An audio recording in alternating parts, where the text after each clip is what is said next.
Inini ndinoitwa Frederick Tengo. Ndichana ndiri pano pasakubva mumagirekani padhuze nepabako panotengeswa bhutamo. Ndinoita zvemaThompson, kugadzira maThompson. maThompson emuri kuona aya this August tinonga tiine basa rakawanda because hama zhinji dzinonga dziri kugadzira hama dzavo matombo kuti wagadzirire misha yakanaka. Saka ndo basa retinonga tiinazvo. Saka this August tatitoti mukatarisa tichishanda nemagrinder 2 kuita kuti tikwanise kumita target yevanhu vanonga vakawanda vari kurefesta matombo.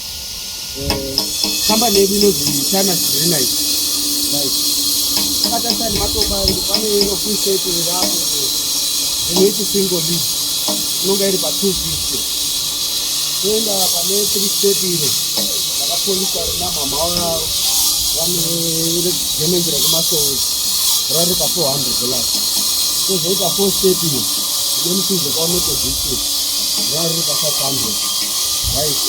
Muchitarisa mukutoona bhizinesi inayoagazino hapana zero tinonga takasika because ukatadza kumita target yebasa remunhu inonesana nemakastoma. Saka target yaAugust hatitori pabasa chakuti tambe paalimenta panapa kugadzira mahiro ematumbu izvizaitoda kuti tikasika August wakasika vakumbomhasana mbogadzira mafinhano kuti abude akabhizi kacho izvizvi asi chakanyanya kutsikirira zvemanje magesi ndoainge aido ashandire pakuti isina magesi mamucheni yachaitani mamuona kuti kuzororera ichimuita acho sikadi magesi akasika.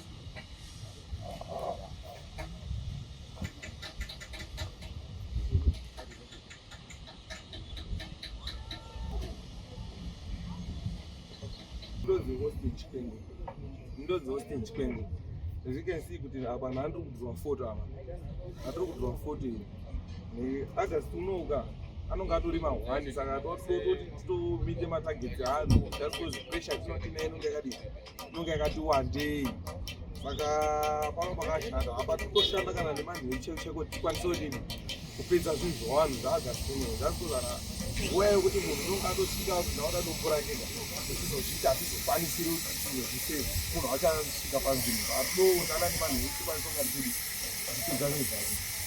Pari panyaya dzemachallenges manje machallenges kusanganawo magetsi manje ari kuti mudhei anotoswera kusitoni kana kusatouya anogona kuzobatikira kana zvekumateni dzemanheru ndo zvimwe zvinokonzesa kuti tinge tizoshanda usiku.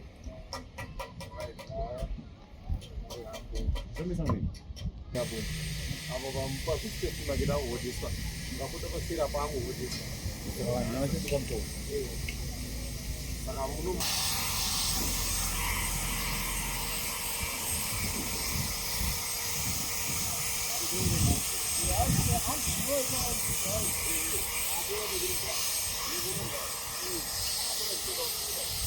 inyengetwa kusvika mukoro weko togadzira saidi renaiti zvatinoita kuti munhu akatenga chinhu chake tokugadzirira nemwazvo apa takutopfeka munhu akuda kutotora chinhu chake choenda apa takutomurongedzera akutoenda nacho.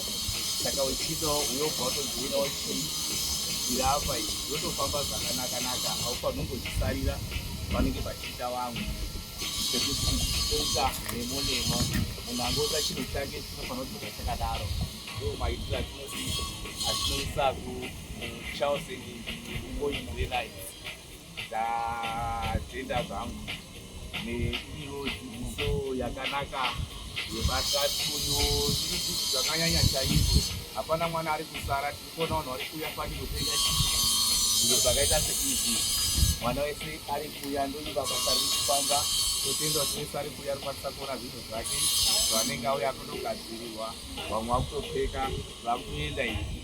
Saka kana uri umwe gara wamhanyo ubatane nevamwe pandima idzi.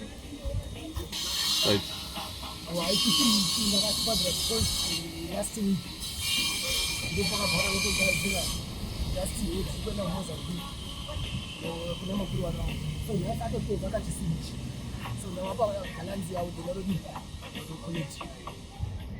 tinogadzira maruva aya pano panozwa chako ndechawadya photostore.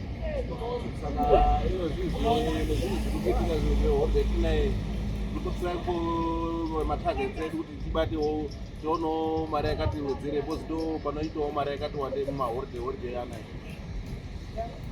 Saka ruwa rimwe chete rinenge richiita mari bhasikiti zvakusiyana netaipen yakanyorwa panonekiwa $25 asina yakati purumekuja nepakati ma-15 amweni acho $10 zvikosiyana-siyana nekukura kwekwedu. Mukasepo yenyu tokugadzirira nezvinova machida kwacho zvinototipindawo nekuti mari yacho rinoti akakura zvakati.